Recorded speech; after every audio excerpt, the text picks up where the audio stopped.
Chapter 9. Fourth and Fifth Years of the War. Revolts of Mytilene. The next summer, just as the corn was getting ripe, the Peloponnesians and their allies invaded Attica under the command of Archidamus, son of Thucydides, king of the Lacedaemonians, and sat down and ravaged the land. The Athenian horse, as usual, attacking them wherever it was practicable, and preventing the mass of the light troops from advancing from their camp and wasting the parts near the city. After staying the time for which they had taken provisions, the invaders retired and dispersed to their several cities. Immediately after the invasion of the Peloponnesians, all Lesbos except Methymna revolted from the Athenians. The Lesbians had wished to revolt even before the war, but the Lacedaemonians would not receive them, and yet now, when they did revolt, they were compelled to do so sooner than they had intended. While they were waiting until the moles for their harbors and the ships and walls that they had in building should be finished, and for the arrival of archers and corn and other things that they were engaged in fetching from the Pontus, the Tenedians, with whom they were at enmity, and the Methymnians, and some factious persons in Mytilene itself, who were proxeni of Athens, informed the Athenians that the Mytileneans were forcibly uniting the island under their sovereignty, and that the preparations about which they were so active were all concerted with the Boeotians, their kindred, and the Lacedaemonians, with a view to a revolt, and that, unless they were immediately prevented, Athens would lose Lesbos. However, the Athenians, distressed by the plague and by the war that had recently broken out and was now raging, thought it a serious matter to add Lesbos with its fleet and untouched resources to the list of their enemies, and at first would not believe the charge, giving too much weight to their wish that it might not be true. But when an embassy which they sent had failed to persuade the Mytileneans to give up the union and preparations complained of, they became alarmed and resolved to strike the first blow. They accordingly suddenly sent off 40 ships that had been got ready to sail round Peloponnese, under the command of Cleopides, son of Deianeus, and 2 others, word having been brought them of a festival in honor of the Malayan Apollo outside the town, which is kept by the whole people of Mytilene, and at which, if haste were made, they might hope to take them by surprise. If this plan succeeded, well and good. If not, they were to order the Mytileneans to deliver up their ships and to pull down their walls, and, if they did not obey, to declare war. The ships accordingly set out, the 10 galleys, forming the contingent of the Mytileneans present with the fleet according to the terms of the alliance, being detained by the Athenians and their crews placed in custody. However, the Mytileneans were informed of the expedition by a man who crossed from Athens to Euboea, and going overland to Gerestus, sailed from thence by a merchantman which he found on the point of putting to sea, and so arrived at Mytilene the 3rd day after leaving Athens. The Mytileneans accordingly refrained from going out to the temple at Malea, and moreover barricaded and kept guard round the half-finished parts of their walls and harbors. When the Athenians sailed in not long after and saw how things stood, the generals delivered their orders, and, upon the Mytileneans refusing to obey, commenced hostilities. The Mytileneans, thus compelled to go to war without notice and unprepared, at first sailed out with their fleet and made some show of fighting, a little in front of the harbor, but being driven back by the Athenian ships, immediately offered to treat with the commanders, wishing, if possible, to get the ships away for the present upon any tolerable terms.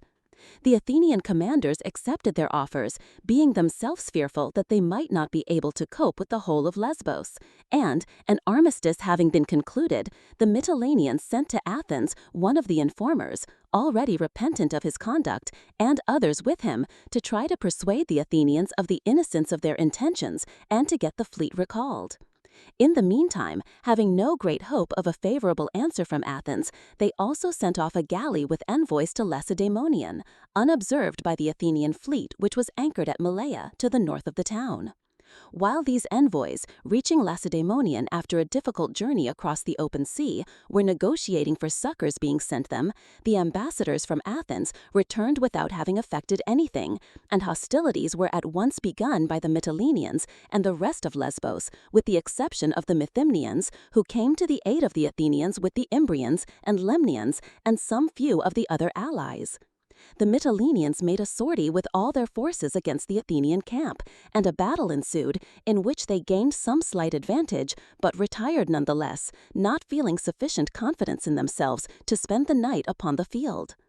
After this, they kept quiet, wishing to wait for the chance of reinforcements arriving from Peloponnese before making a second venture, being encouraged by the arrival of Meleus, a Laconian, and Hermiondas, a Theban, who had been sent off before the insurrection, but had been unable to reach Lesbos before the Athenian expedition, and who now stole in a galley after the battle, and advised them to send another galley and envoys back with them, which the Mytileneans accordingly did.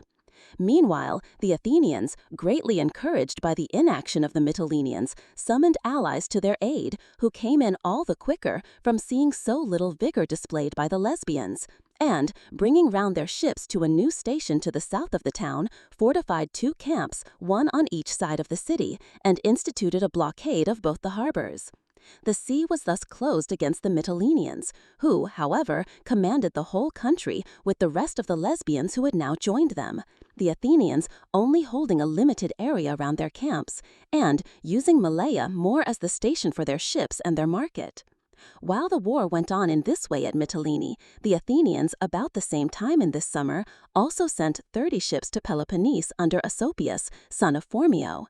The Acarnanians insisting that the commander sent should be some son or relative of Phormio.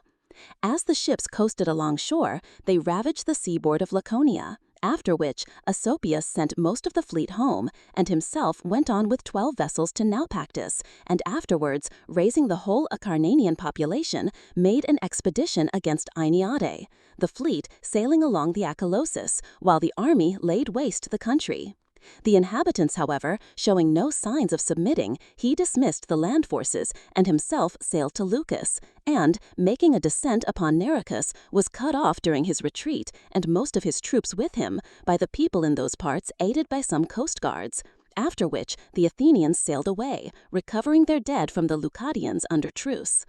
Meanwhile, the envoys of the Mytileneans sent out in the first ship were told by the Lacedaemonians to come to Olympia, in order that the rest of the allies might hear them and decide upon their matter, and so they journeyed thither. It was the Olympiad in which the Rhodian Dorius gained his second victory, and, the envoys having been introduced to make their speech after the festival, spoke as follows. Lacedaemonians and allies, the rule established among the Hellenes is not unknown to us.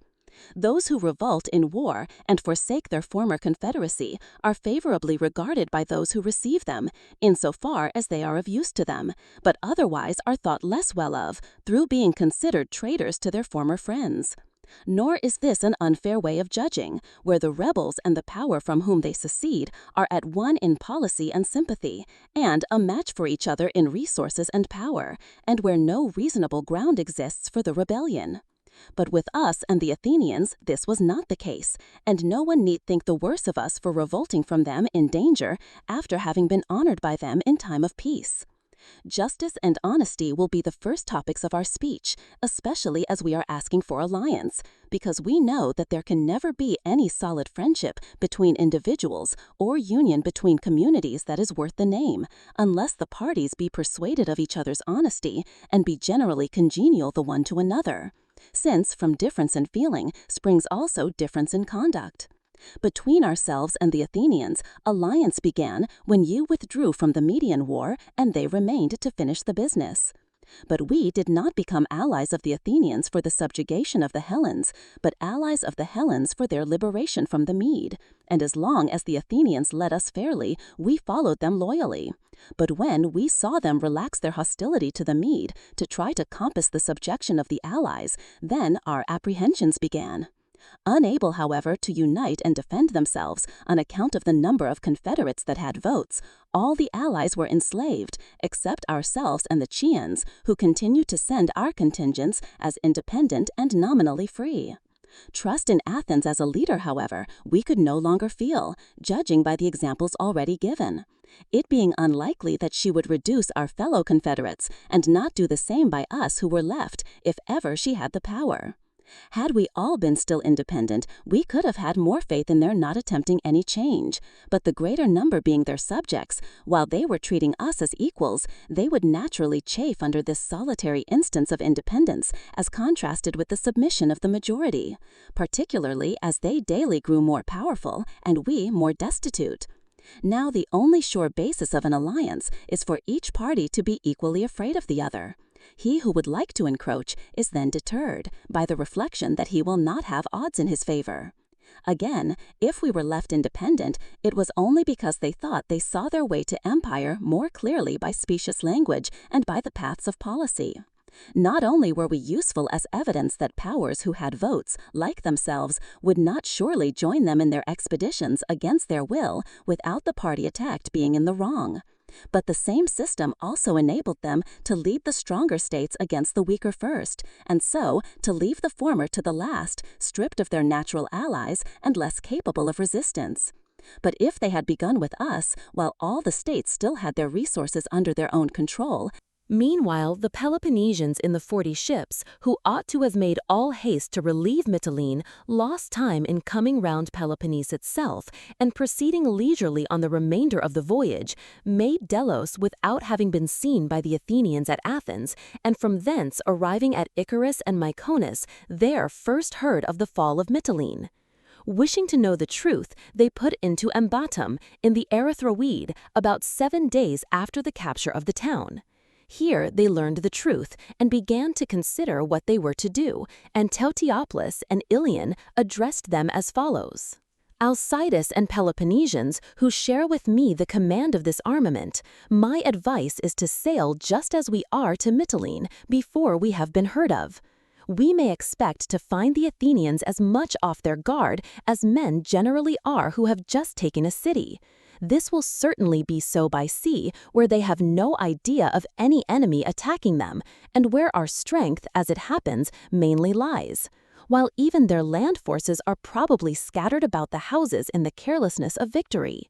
If therefore we were to fall upon them suddenly and in the night, I have hopes, with the help of the well-wishers that we may have left inside the town, that we shall become masters of the place. Let us not shrink from the risk, but let us remember that this is just the occasion for one of the baseless panics common in war, and that to be able to guard against these in one's own case, and to detect the moment when an attack will find an enemy at this disadvantage, is what makes a successful general. These words of Teutiopolis failing to move Alcides, some of the Ionian exiles and the Lesbians with the expedition began to urge him, since this seemed too dangerous, to seize one of the Ionian cities or the Aeolic town of Kyme to use as a base for effecting the revolt of Ionia. This was by no means a hopeless enterprise, as their coming was welcome everywhere. Their object would be by this move to deprive Athens of her chief source of revenue, and at the same time to saddle her with expense if she chose to blockade them, and they would probably induce Passuthnes to join them in the war. However, Alcides gave this proposal as bad a reception as the other, being eager, since he had come too late from Mytilene, to find himself back in Peloponnese as soon as possible. Accordingly, he put out from Ambatum and proceeded along shore, and, touching at the Teian town Myonisus, there butchered most of the prisoners that he had taken on his passage. Upon his coming to anchor at Ephesus, envoys came to him from the Samians at Onaea, and told him that he was not going the right way to free Hellas in massacring men who had never raised a hand against him, and who were not enemies of his, but allies of Athens against their will, and that if he did not stop, he would turn many more friends into enemies than enemies into friends. Alcides agreed to this, and let go all the Chians still in his hands and some of the others that he had taken. The inhabitants, instead of flying at the sight of his vessels, rather coming up to them, taking them for Athenian, having no sort of expectation that while the Athenians commanded the sea, Peloponnesian ships would venture over to Ionia. From Ephesus, Alcides set sail in haste and fled. He had been seen by the Salaminian and Paralian galleys, which happened to be sailing from Athens while still at anchor off Clarus, and fearing pursuit, he now made across the open sea, fully determined to touch nowhere if he could help it until he got to Peloponnese. Meanwhile, news of him had come into Tachus from the Erythroid, and indeed from all quarters. As Ionia was unfortified, great fears were felt that the Peloponnesians coasting along shore, even if they did not intend to stay, might make descents in passing and plunder the towns. And now the Paralian and Salaminian, having seen him at Clarus, themselves brought intelligence of the fact. Paches accordingly gave hot chase, and continued the pursuit as far as the Isle of Patmos, and then, finding that Alcides had got on too far to be overtaken, came back again. Meanwhile, he thought it fortunate that, as he had not fallen in with them out at sea, he had not overtaken them anywhere where they would have been forced to encamp, and so give him the trouble of blockading them.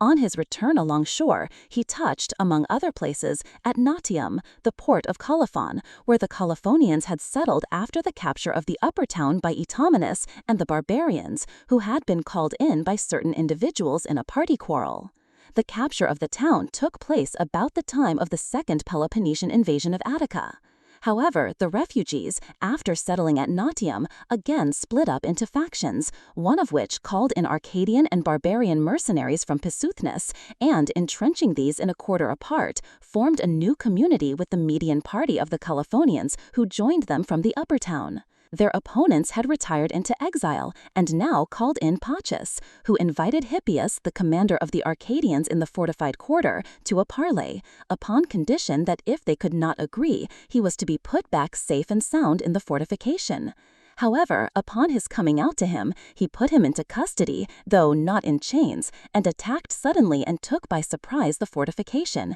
and, putting the Arcadians and the barbarians found in it to the sword, afterwards took Hippias into it as he had promised, and, as soon as he was inside, seized him and shot him down. Paches then gave up Nautium to the Colophonians not of the Median party, and settlers were afterwards sent out from Athens and the place colonized according to Athenian laws, after collecting all the Colophonians found in any of the cities. Arrived at Mytilene, Paches reduced Pyrrha and Oresus, and finding the Lacedaemonian, Salathus, in hiding in the town, sent him off to Athens, together with the Mytileneans that he had placed in Tenedos, and any other persons that he thought concerned in the revolt.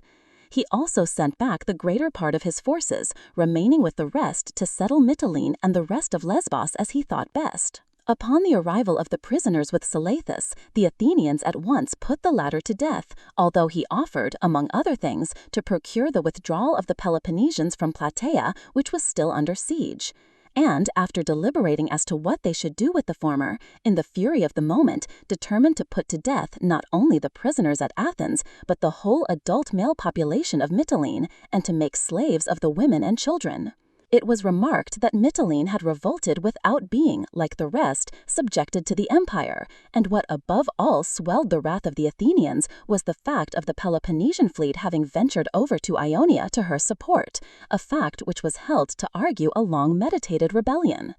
They accordingly sent a galley to communicate the decree to Paches, commanding him to lose no time in dispatching the Mytileneans.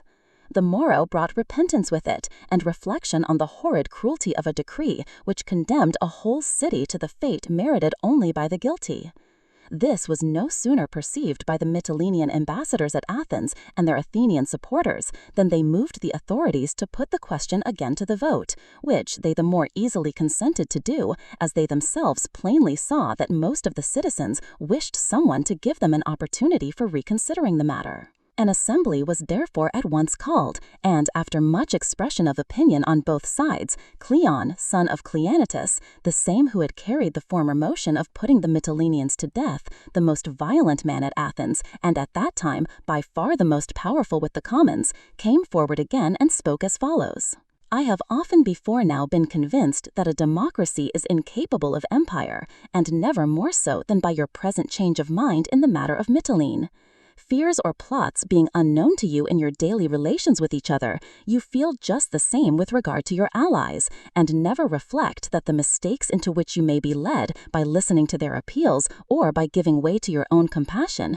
are full of danger to yourselves, and bring you no thanks for your weakness from your allies, entirely forgetting that your empire is a despotism and your subjects disaffected conspirators whose obedience is ensured not by your suicidal concessions but by the superiority given you by your own strength and not their loyalty. The most alarming feature in the case is the constant change of measures with which we appear to be threatened, and our seeming ignorance of the fact that bad laws which are never changed are better for a city than good ones that have no authority, that unlearned loyalty is more serviceable than quick-witted insubordination, and that ordinary men usually manage public affairs better than their more gifted fellows. The latter are always wanting to appear wiser than the laws and to overrule every proposition brought forward, thinking that they cannot show their wit in more important matters, and by such behavior too often ruin their country, while those who mistrust their own cleverness are content to be less learned than the laws and less able to pick holes in the speech of a good speaker,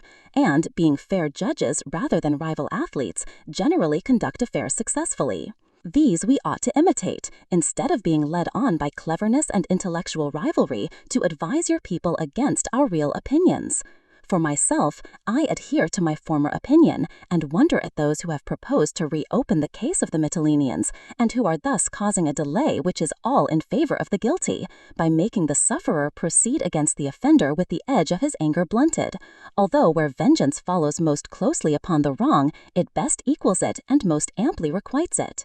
I wonder also who will be the man who will maintain the contrary, and will pretend to show that the crimes of the Mytileneans are of service to us, and our misfortunes injurious to the allies. Such a man must plainly either have such confidence in his rhetoric as to adventure to prove that what has been once for all decided is still undetermined, or be bribed to try to delude us by elaborate sophisms. In such contests, the state gives the rewards to others and takes the dangers for herself. The persons to blame are you, who are so foolish as to institute these contests, who go to see an oration as you would to see a sight, take your facts on hearsay, judge of the practicability of a project by the wit of its advocates, and trust for the truth as to past events, not to the fact which you saw, more than to the clever strictures which you heard. The easy victims of newfangled arguments, unwilling to follow received conclusions, slaves to